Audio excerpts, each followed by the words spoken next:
Assalamualaikum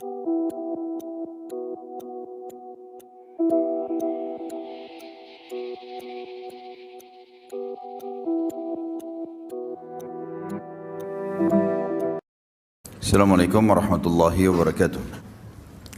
Hamzah, teman-teman sekalian, sosok yang susah sekali sebenarnya untuk digambarkan kepribadian. Penuh dengan semua kelebihan seorang laki-laki. Fisiknya kuat, kulitnya putih, tampangnya tampan. Ya. Kemudian orang yang memiliki prinsip dalam kehidupan. Benar-benar salah-salah. Dan Hamzah ini radhiyallahu anhu, nasabnya adalah Hamzah bin Abdul Muttalib bin Hashim dan punya kunya Abu Umara atau Abu Ya'la. Ada dua. Tentu ayahnya Abdul Muttalib kakek baginda Nabi alaihi salatu wassalam. Hamzah bin Abdul Muttalib, teman-teman sekalian, berjalan seperti biasa di kehidupan Mekah di awal-awal. Dia adalah orang yang sangat kuat secara fisik, tinggi besar dan sangat ahli dalam memanah. Oleh karena itu dia sangat gemar sekali berburu, gemar sekali. Di masa mudanya semua dihabiskan dengan itu. Dia naik turun gunung, ke padang pasir, lembah-lembah. Dan kekuatan fisik yang luar biasa dimiliki. Dia dengan Umar bin Khattab terkenal. Jadi kalau berburu, berburu singa. Ya. Dan bukan berburu rusa atau kelinci seperti antum ya. Ini berburu singa. Dan singa ini kalau setelah diburu ya, dan mati, memang semasa jahiliyah mereka belum tahu masalah hukum halal haram memakan ini. Maka Hamzah radhiyallahu anhu memikul singa itu di pundak sebelah kirinya dengan satu tangan dan satu tangan yang satu memegang busur panah. Dan untuk membunuh singa dengan anak panah ini enggak gampang. Anak panah tidak semudah itu bisa menembus kulit yang tebal. Tapi kuasa Allah, dia diberikan kelebihan itu radhiyallahu anhu. Ada satu kejadian dengan hikmah Allah terjadilah masuk Islamnya tokoh kita ini.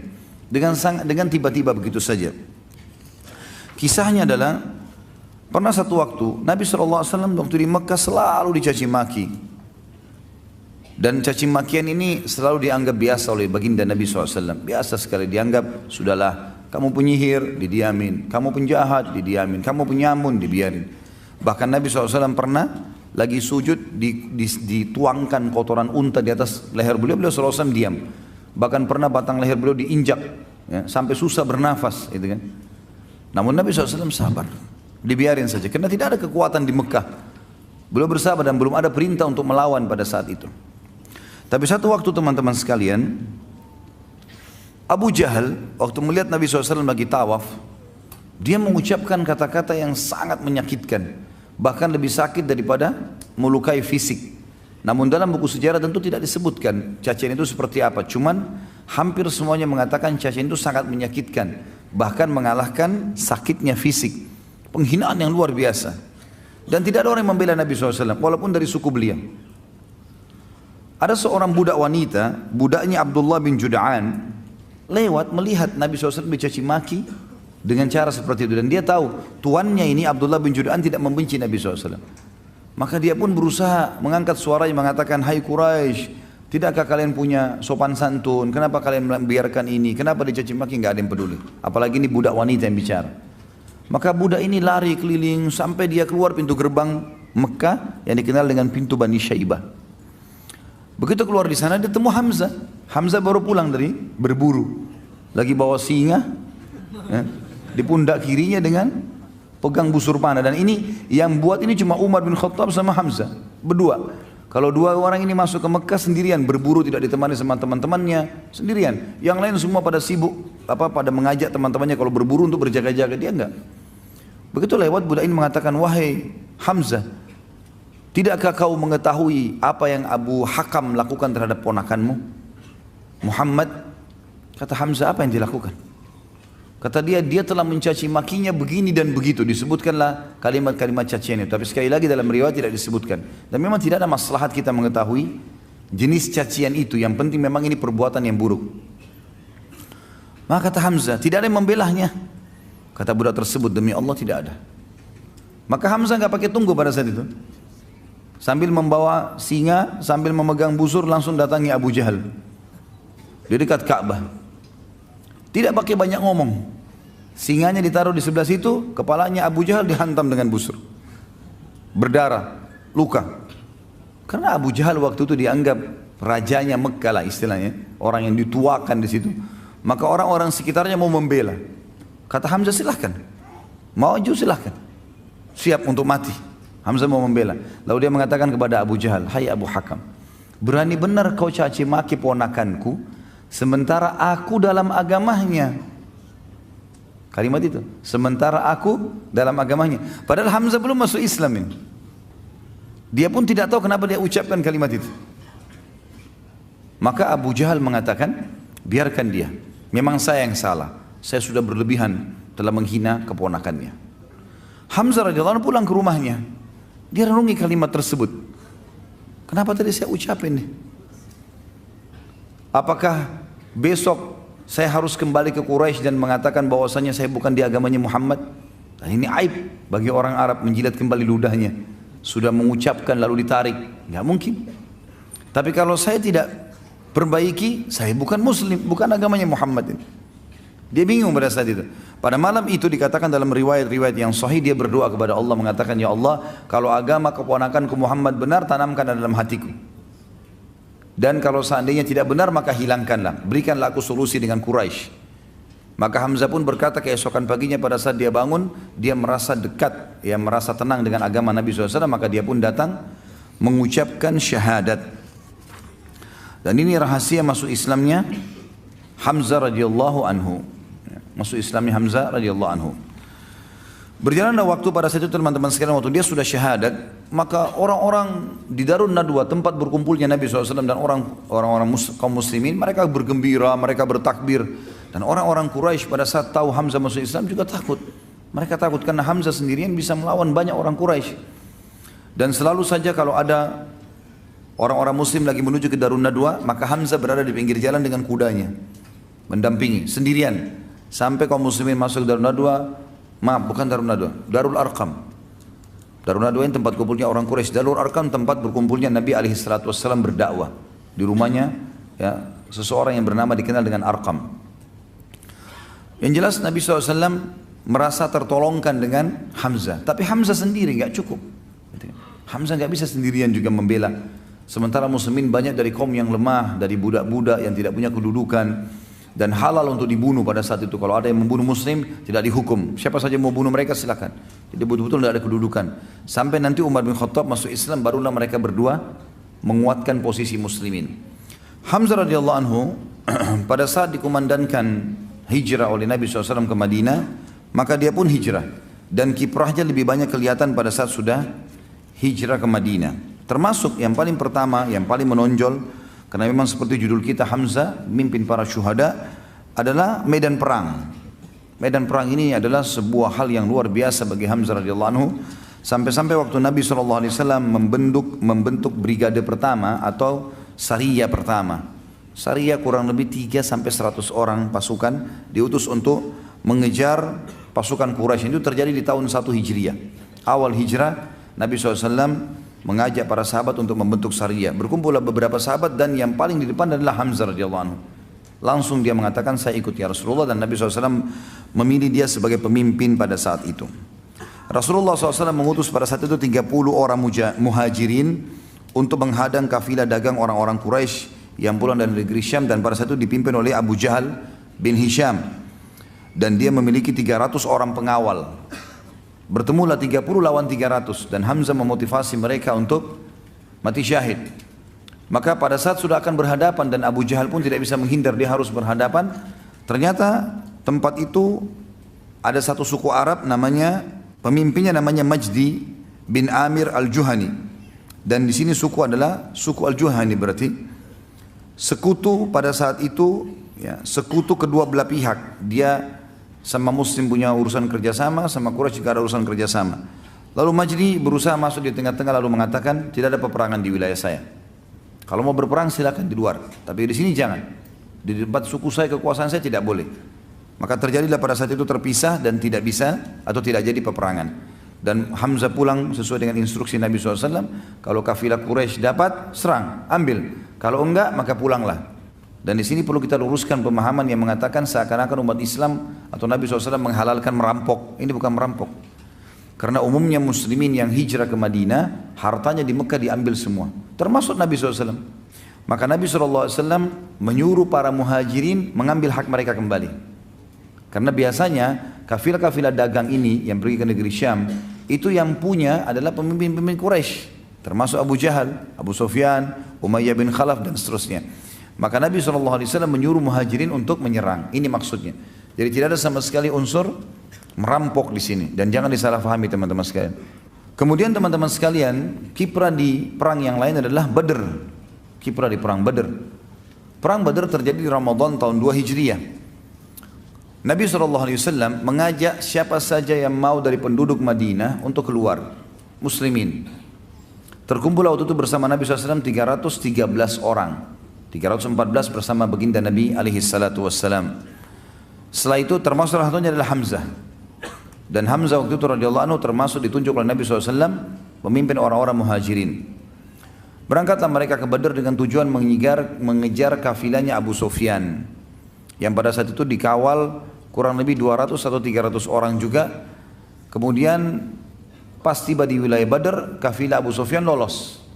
Allah sebutkan panjang lebar dalam surah Al-Badr surah Al-Anfal tentang perang Badr ini. Bahkan Allah menamakan dengan perang atau hari Furqan yang membedakan antara kebenaran dan kebatilan. Allah juga menyebutkan tentang perang Badr ini kalau murni di situ ada campur tangan Allah dalam perang Badr. Allah mengatakan dalam surah Al-Anfal, "A'udzubillahi minasyaitonirrajim walau tawa'adtum lakhtalaftum fil mi'ad walakin liyaqdiyallahu amran kana maf'ula." Kalau kalian saling janjian antara pasukan muslim sama pasukan Quraisy, maka kalian tidak akan mungkin bertemu. Karena dua-duanya belum pernah berperang. Maka agak sulit jiwa pada saat itu untuk berperang. Allah SWT ingin menjadikan perang Badar pemicu supaya muslimin berani untuk mempertahankan kebenaran setelah itu. Yang jelas saudaraku seiman, keluarlah 314 orang ini tiba di wilayah Badar. Ternyata kafilah Abu Sufyan berhasil lewat lembah, gunung, lereng dan berhasil lolos. Tapi sebelumnya Abu Sufyan mengirim surat ke Mekah, kemudian meminta agar Abu Jahal dan grupnya ini semuanya untuk datang, dan terbentuklah 1000 pasukan perang. Beda antara pasukan perang dengan baju besinya, dengan topi besinya, dengan perlengkapan anak-anak panah yang banyak, pedang beberapa beberapa pedang yang dipersiapkan kalau patah, kalau jatuh, itu semua persiapan perang. Kalau persiapan menyerang kafilah beda. 314 orang menyerang 300 orang, berarti berimbang kekuatan atau bahkan muslimin lebih banyak. Cuma tanpa disangka mereka keluar, bahkan banyak di antara sahabat tidak pakai baju besi sama sekali. Ada di antara mereka tidak sama sekali pakai penutup kepala kecuali imamahnya saja. Tidak ada besi yang dipakai karena cuma menyerang kafilah, apalagi bersama Nabi SAW gitu. Pas tiba di wilayah Badar, lolos kafilah Abu Sufyan. Abu Sufyan berhasil mengirim surat, ternyata sudah keluar 1000 orang pasukan dari Mekah. Dan mereka cuma dipisahkan dengan sebuah gunung yang lebih dekat dengan Madinah namanya Udwatid Dunia, dan yang lebih jauh di seberang gunung namanya Udwatil Quswa.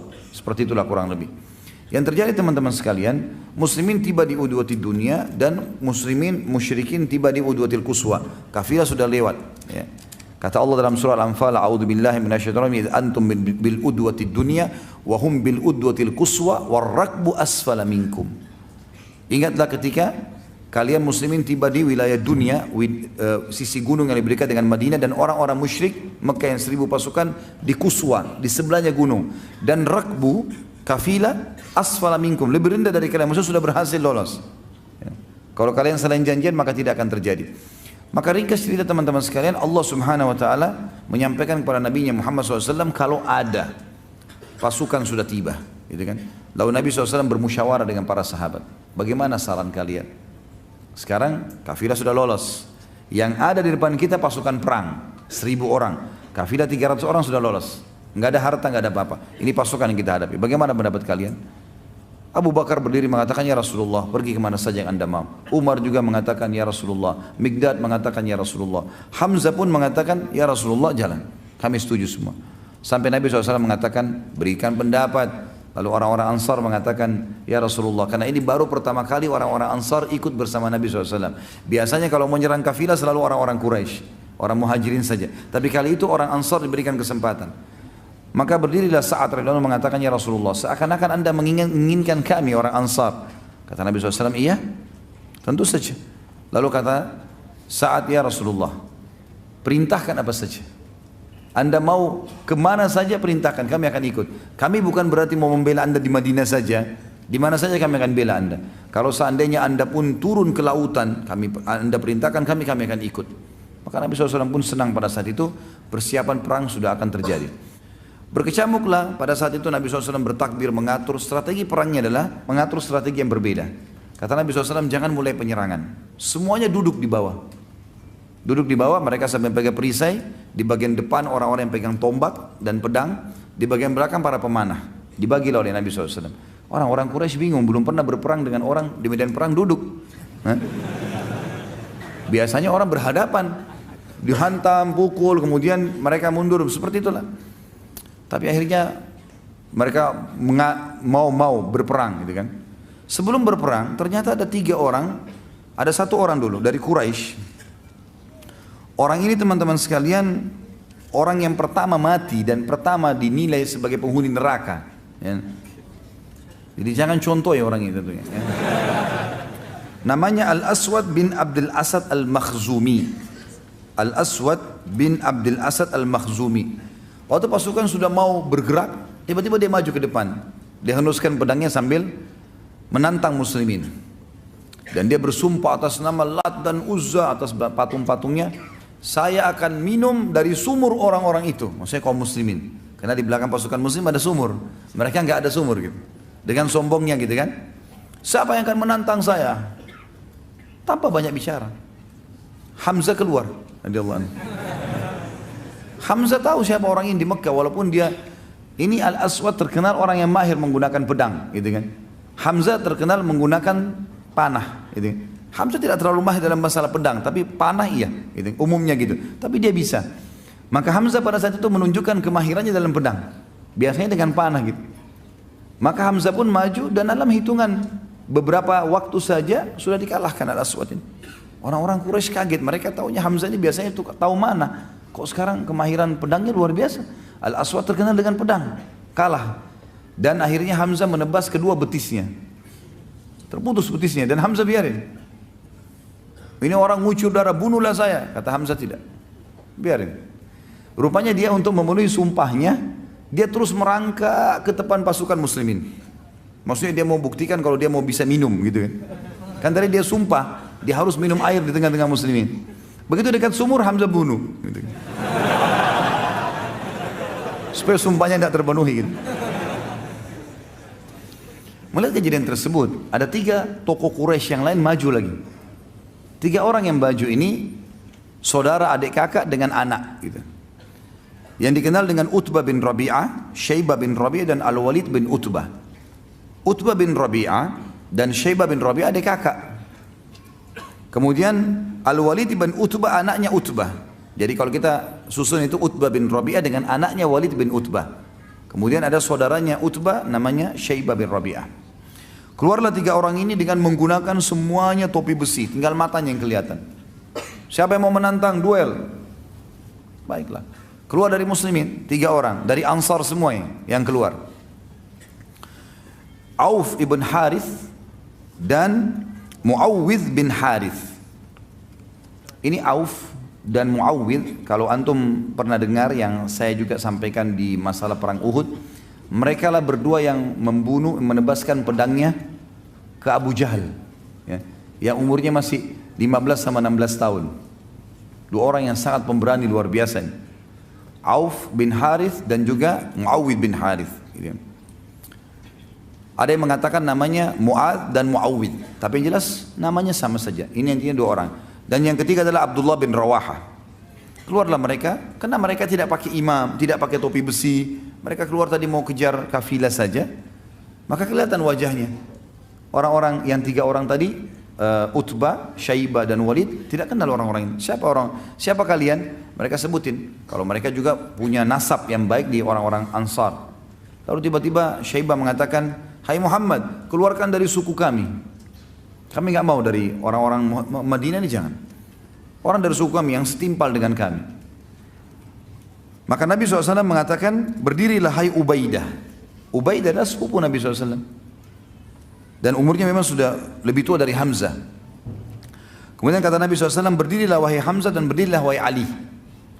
Tiga-tiganya dari keluarga Nabi alaihissalatu wassalam. Untuk menunjukkan kepada mereka, bukan orang sembarangan saya kirim, keluarga saya juga. Saya akan korbankan mereka. Tanda kutip di sini ya, berkorban di jalan Allah maksudnya. Maka pergilah ketiga orang ini berhadapan. Lalu karena ketiganya ini mengatakan, siapa kalian? Hamzah memperkenalkan diri. Apakah kalian melupakan saya? Saya Hamzah. Mereka sudah tahu siapa Hamzah. Yang satu Ali. Ali memang masih muda.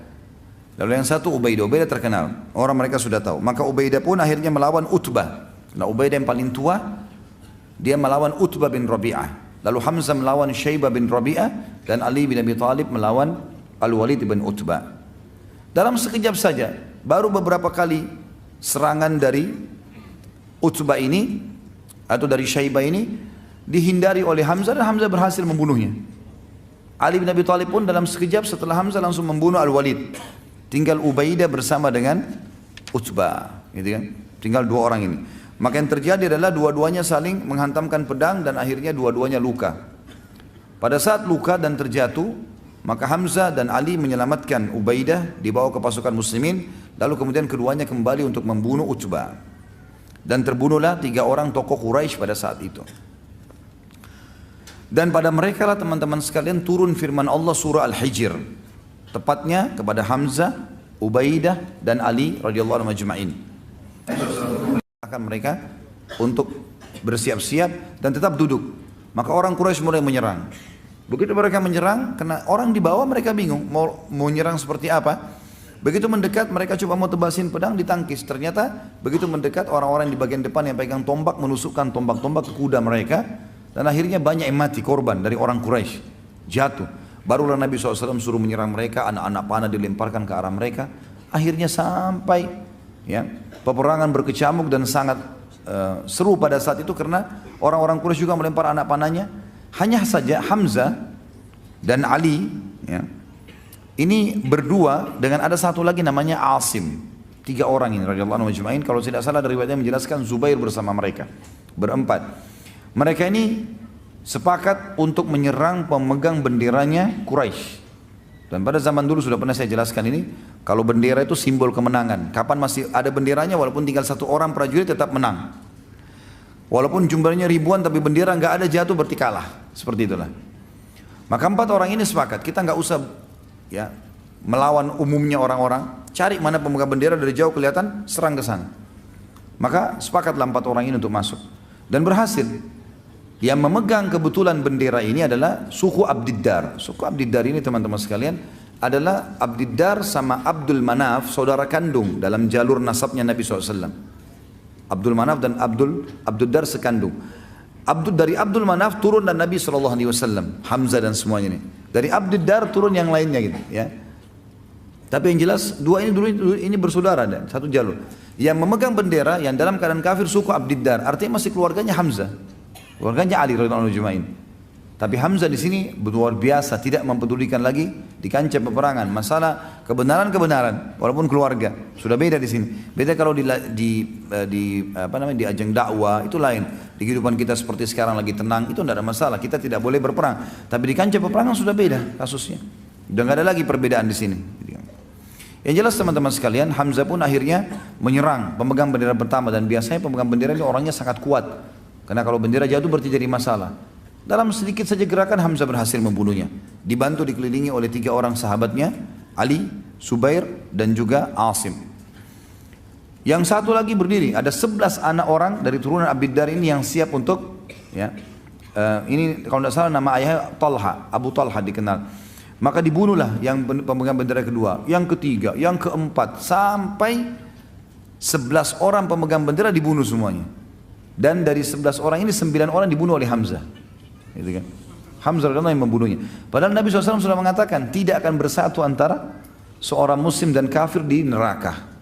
Siapa yang berhasil bunuh satu orang kafir di kancah peperangan, kalau jihad yang benar, maka tidak akan bersatu antara dia sama kafir itu di neraka. Artinya dijamin masuk surga. Hamzah membunuh 9 orang pada saat itu. Ali membunuh 1, Zubair 1, Asim 1. Gitu kan? Yang lainnya 1-1.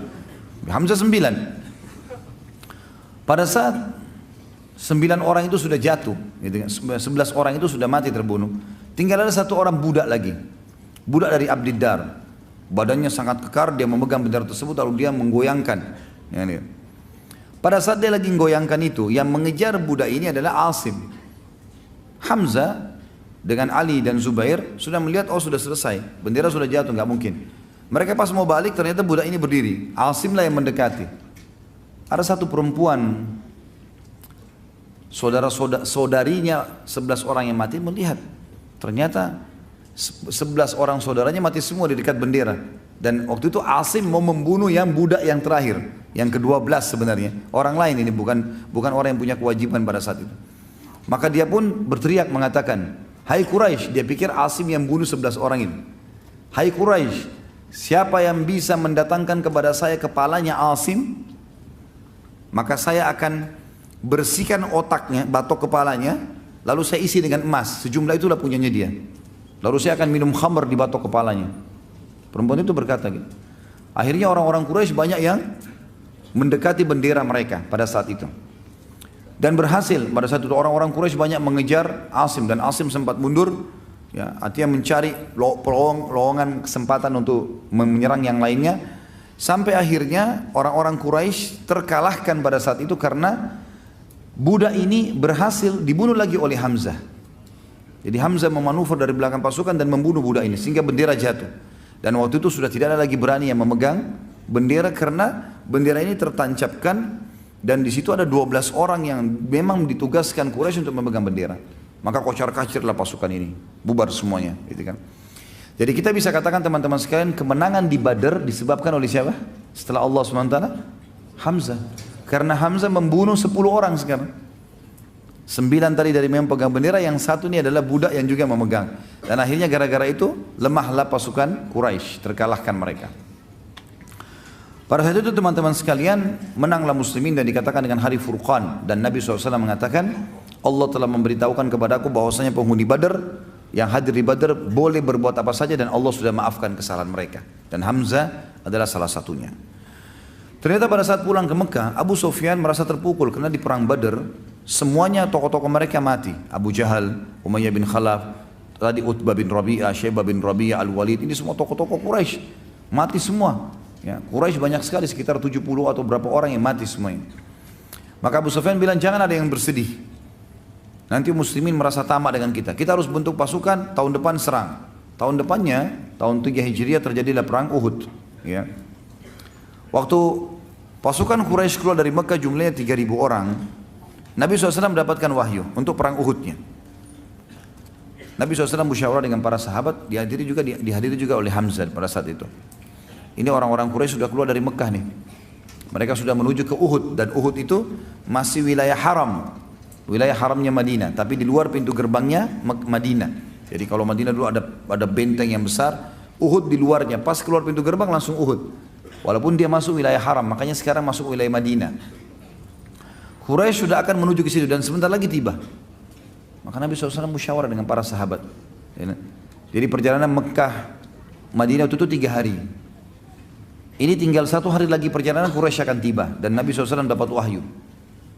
Maka yang terjadi, apa jalan keluarnya? Keluar menghadapi atau bertahan di benteng Madinah? Bermusyawarah. Begitu Nabi SAW mengatakan bagaimana pendapat kalian? Yang paling pertama bicara Hamzah. Radhiyallahu anhu, ya Rasulullah, keluar saja, hadapi mereka. Apa yang harus kita takuti? Gitu. Ada beberapa orang di antara sahabat yang setuju dengan pendapat itu. Ada juga yang mengatakan tidak ya Rasulullah. Kita bertahan saja di Madinah. Di antaranya yang banyak mau bertahan di Madinah pada saat itu adalah orang-orang munafik. Orang-orang munafik. Ya. Tentu ada di antara sahabat yang normal, artinya bukan munafik, tapi kebanyakan mendapat orang munafik ini. Nabi SAW sempat bilang, saya bermimpi semalam, saya melihat pedang saya bengkok, kemudian ada sapi yang disembelih, kemudian saya masuk ke sebuah benteng yang besar, yang saya berlindung padanya. Kata para sahabat, apa takwilnya ya Rasulullah? Kata Nabi SAW, kalau pedang bengkok ini berarti ada kerabat saya yang akan mati. Dan masalah sapi yang disembelih berarti ada sahabat saya yang meninggal dunia. Dan benteng yang kokoh adalah kota Madinah. Kata mereka, kalau begitu ya Rasulullah, bagaimana pendapat anda? Nabi lihat pendapat mayoritas keluar. Maka kata Nabi, baiklah kita keluar saja hadapi musuh, gak usah bertahan di benteng Madinah. Nabi SAW masuk ke dalam rumah beliau, lalu kemudian pakai baju perang, siap semuanya. suruh Aisyah siapin semua perbekalan. Begitu beliau keluar, rupanya para sahabat sempat diskusi, diantaranya Hamzah. Kayaknya kita sudah memaksa Nabi SAW keluar. Nabi sepertinya lebih cenderung untuk tidak keluar, bertahan di Madinah gitu kan. Maka kata Hamzah, coba kita ke rumah Nabi SAW, bicara coba. Siapa tahu memang beliau tidak mau keluar. Tapi Nabi SAW pas Hamzah tiba di rumahnya Nabi sudah keluar. Di atas kuda, sudah pakai baju besi, sudah pakai perisai, pegang perisai pedang dan seterusnya. Maka kata mereka Hamzah dan teman-temannya, ya Rasulullah, kayaknya kami memaksakan anda keluar. Kalau anda mau tinggal di Madinah nggak masalah. Maka keluarlah hadis Nabi SAW yang mulia, tidak layak bagi seorang Nabi yang sudah pakai baju perang, masih punya pilihan ragu untuk tidak berperang melawan musuh. Kalau sudah pakai baju perang begini nggak ada ceritanya, nggak boleh lagi dibatalin, gitu kan? Tidak layak seorang Nabi sudah mempersiapkan untuk perang lalu kemudian dia membatalkannya sampai Allah menunjukkan dia kayak menang atau musuhnya yang menang. Maka akhirnya pasukan pun keluar. Teman-teman sekalian, masuklah. Pada saat itu di wilayah Uhud, Nabi SAW keluar dari benteng. Kalau kita ibaratkan misal kotak di depan saya ini, ya, mik ini misalnya adalah kota Madinah, keluar di sebelah kanannya itu adalah Uhud, di sebelah kirinya adalah kota Mekah. Pasukan musuh datang dari sana untuk menyerang Madinah. Nabi SAW keluar dari pintu gerbang sebelum mereka tiba beberapa saat, lalu memanuver dari perkebunan kurma yang ada di sekitar gunung Uhud. Mutar, termasuk ada kebunnya satu orang munafik yang ngotot supaya pasukan muslim tidak lewat di situ. Tapi Nabi SAW suruh pasukan lewat, gitu kan? Kata Nabi SAW, kebetulan dia buta matanya dan caci maki Nabi SAW, caci maki Islam. Tapi ngaku muslim, kata Nabi SAW, ini orang buta matanya dan buta hatinya.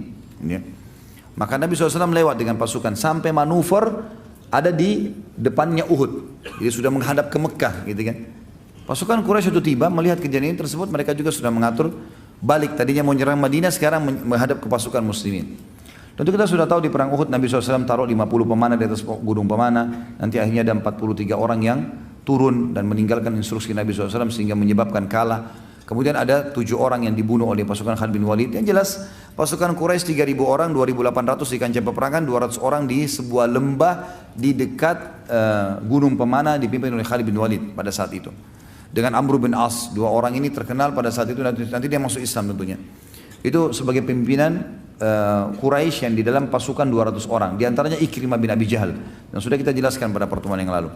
Yang jelas teman-teman sekalian, terjadilah pada saat itu pasukan bertemu, ini 650 orang lawan 2.800. Sekali lagi, kiprah Hamzah radhiyallahu anhu luar biasa. Hamzah melakukan hal yang sama di perang Badar, mencari mana pemegang benderanya Quraisy. Dia sepakat lagi sama Ali, Zubair, Asim yang lalu-lalu semuanya, dan ada beberapa orang sahabat sampai 7 orang siap untuk menyerang bendera. Begitu takbir, percikan takbir, maka terjadilah pada saat itu peperangan dan berhasil membunuh banyak sekali pemegang bendera. Setiap pemegang mati, setiap pemegang mati. Akhirnya Quraisy kocar-kacir. Ditambah lagi dengan pemanah yang 50 orang di atas ini luar biasa. Memanah ke arah pasukan Quraisy. Kalau 50 anak panah lepas dan tepat sasaran 50 orang mati seketika. Dan orang-orang pemanah ini mahir, melempar panah, cabut lagi dengan cepat sekali. Dalam satu kotak bisa 100 panah, gitu kan. Kemahiran yang luar biasa sebenarnya. Akhirnya Quraisy kocar-kacir dan pada saat itu para sahabat menggambarkan, kami melihat kancah peperangan kosong, nggak ada sama sekali Quraisy. Bahkan mereka meninggalkan kaum wanita mereka.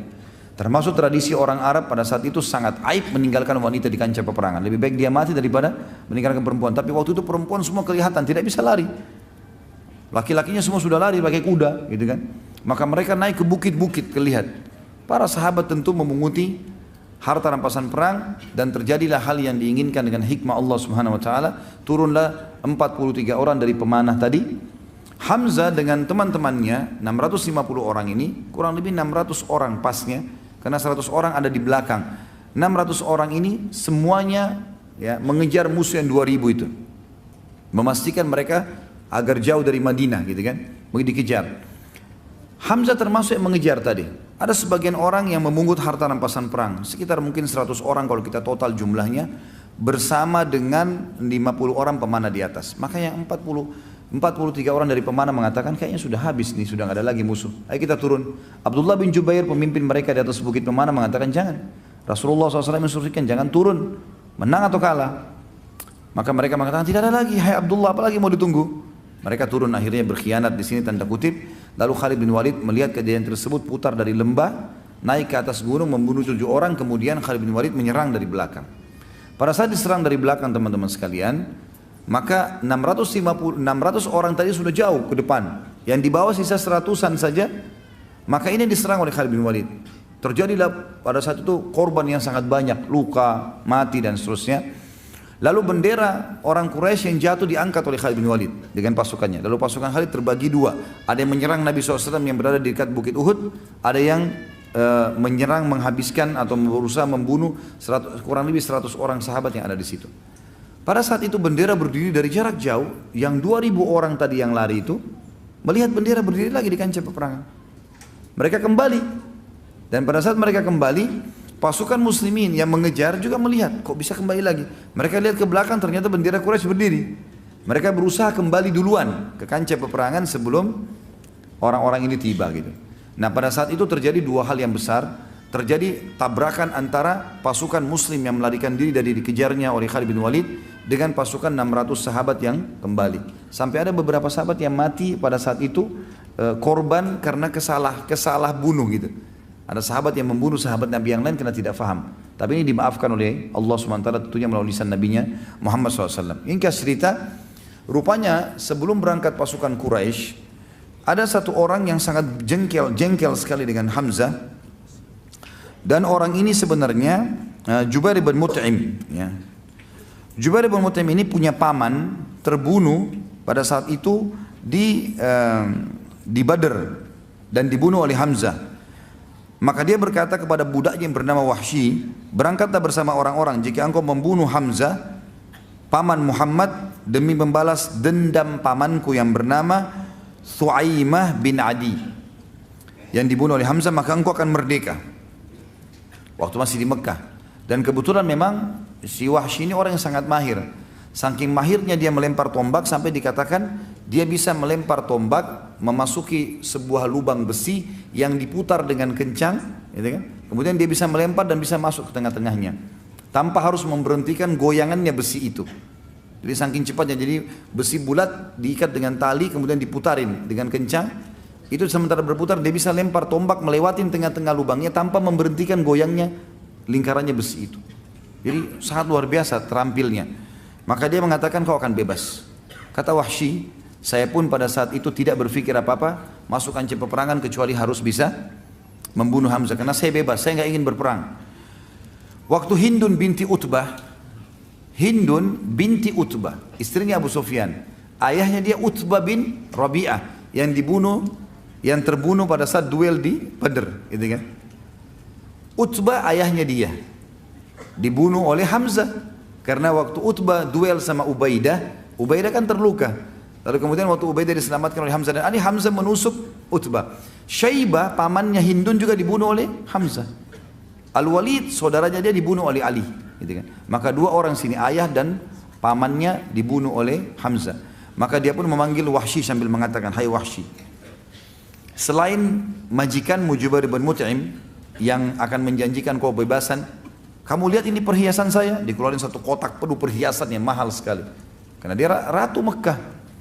Ini semua jadi milikmu, asal kau bunuh Hamzah.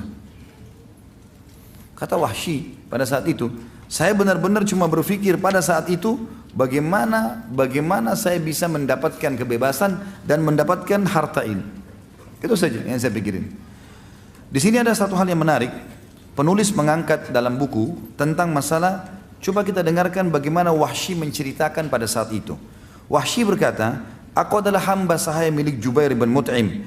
Paman Jubair yang bernama Thu'aimah bin Adi terbunuh dalam perang Badr. Ketika orang-orang Quraisy berangkat ke Uhud, Jubair berkata kepadaku, engkau merdeka jika engkau berhasil membunuh Hamzah paman Muhammad untuk membalas kematian pamanku. Wahsy berkata, lalu aku pun berangkat bersama pasukan. Aku laki-laki dari Habasyah yang mahir melempar tombak layaknya orang-orang Habasyah secara umum, dan bidikanku hampir selalu tepat sasaran. Ketika dua pasukan telah bertemu, aku keluar memata-matai Hamzah. Aku mengintainya sehingga aku melihatnya di antara pasukan yang berperang seperti unta abu-abu. Maksudnya unta abu-abu ini teman-teman sekalian, dikenal unta itu kalau dikatakan oleh orang unta abu-abu, unta yang perkasa, unta yang kuat, gitu kan? Unta yang biasanya kalau unta jantan berwarna abu-abu itu dia bisa memiliki beberapa unta betina yang lain, punya kelebihan. Dia memporak-porandakan musuh seperti atau dengan pedangnya, maaf. Dia memporak-porandakan musuh dengan pedangnya dan tidak ada yang bisa menahannya. Demi Allah, kata Wahsy. Ini Wahsy cerita setelah masuk Islam ya. Dia mengatakan, demi Allah saat itu aku sedang mengincarnya dan menginginkannya. Aku bersembunyi di balik pohon atau batu agar dia mendekat kepadaku. Tiba-tiba Siba' bin Abdul Izzah mendahuliku kepadanya. Ketika Hamzah melihatnya dia berkata, mendekatlah wahai anak wanita tukang khitan. Ya. Wahsy berkata, maka Hamzah menebasnya tepat di kepalanya. Jadi rupanya si Siba' bin Abdul Izzah ini, ibunya itu tukang khitan di Mekah. Maka Hamzah ini kancah peperangan bisa diucapkan ya. Kalau di luar kancah peperangan kita nggak boleh nganggap remeh orang. Tapi di kancah peperangan dia menjatuhkan semangatnya si musuh. Dia bilang kalau mau lawan saya mendekatlah wahai anaknya wanita tukang khitan. Gitu. Begitu mendekat ditebas lehernya sama Hamzah seketika. Wahsy menceritakan itu. Dan itu tepat di depan matanya Wahsy. Wahsy melihatnya. Wahsy melanjutkan, lalu aku menyiapkan tombakku. Ketika yakin dia tepat sasaran, aku melemparkannya dengan kuat kepadanya. Tombak itu tepat bersarang di pusar perutnya sampai tembus ke balik tubuhnya. Hamzah berusaha untuk mendekat kepadaku, artinya sudah kena tombak, tembus. Hamzah melihat Wahsy yang kejar. Kata Wahsy, dia sempat mengejarku. Dan aku pun ketakutan ini. Jangan sampai Hamzah bisa membunuhnya. Padahal tombak sudah tembus. Belum pernah ada orang kena tombak tembus masih bisa lari, masih bisa menyerang gitu. Hamzah berusaha untuk mendekat kepadaku. Tetapi dia tidak kuasa melakukannya, aku membiarkannya sampai dia gugur. Lalu aku mendekatinya dan mengambil tombakku kemudian kembali ke markas. Aku tetap duduk di sana karena aku tidak lagi mempunyai kepentingan selain itu. Aku membunuh Hamzah agar aku bisa merdeka. Wahsy berkata lagi, aku pulang ke Mekah dan aku dimerdekakan. Aku tinggal di Mekah sampai Rasulullah SAW menaklukkannya. Dan aku kabur ke Taif. Jadi Wahsy salah satu dari 10 orang yang diperintahkan Nabi untuk dibunuh. Termasuk seperti kita bahas bulan lalu, Ikrimah bin Abi Jahal yang juga masuk dalam 10 daftar itu. Kata Wahsy, waktu Nabi SAW melakukan Mekah, aku pun lari ke Taif dan tinggal di sana. Ketika delegasi Taif datang kepada Nabi SAW untuk masuk Islam, aku tidak lagi menemukan jalan untuk berlari. Lalu aku berkata kepada diriku, aku akan pergi ke Syam atau ke Yaman atau kemana? Demi Allah pada saat itu aku berpikir demikian. Tiba-tiba seorang laki-laki berkata kepadaku, celaka engkau demi Allah. Muhammad tidak akan membunuh seorang pun yang masuk ke dalam agamanya dan bersaksi dengan kesaksiannya. Ini makhluk Islam. Manakala aku mendengarkan kata-katanya, aku pun pergi segera menemui Rasulullah SAW di Madinah. Tidak ada yang mengejutkan beliau kecuali kehadiranku yang telah berdiri di hadapannya dan aku mengucapkan syahadat kebenaran. Ketika Nabi SAW melihatku, beliau mengasihkan, apakah engkau Wahsy? Aku menjawab, benar wahai Rasulullah. Nabi SAW mengatakan, duduklah dan ceritakan kepadaku bagaimana engkau membunuh Hamzah. Wahsy berkata, maka aku menceritakannya kepada beliau. Selesai aku berkisah, beliau pun bersabda, sungguh sayang, jauhkanlah wajahmu dariku, aku tidak ingin melihatmu. Jadi sudah syahadat, tapi Nabi bilang, mulai sekarang jangan kau selalu ada di wajahku. Bertemu ya silakan, tapi untuk ngobrol menjadi orang yang selalu di depanku jangan, karena aku khawatir nanti akhirnya aku mengingat pamanku dan akhirnya membenci seorang muslim, ya seperti itulah. Wahsy berkata, setelah itu aku selalu menghindar dari Rasulullah SAW sehingga beliau tidak melihatku sampai beliau pun wafat.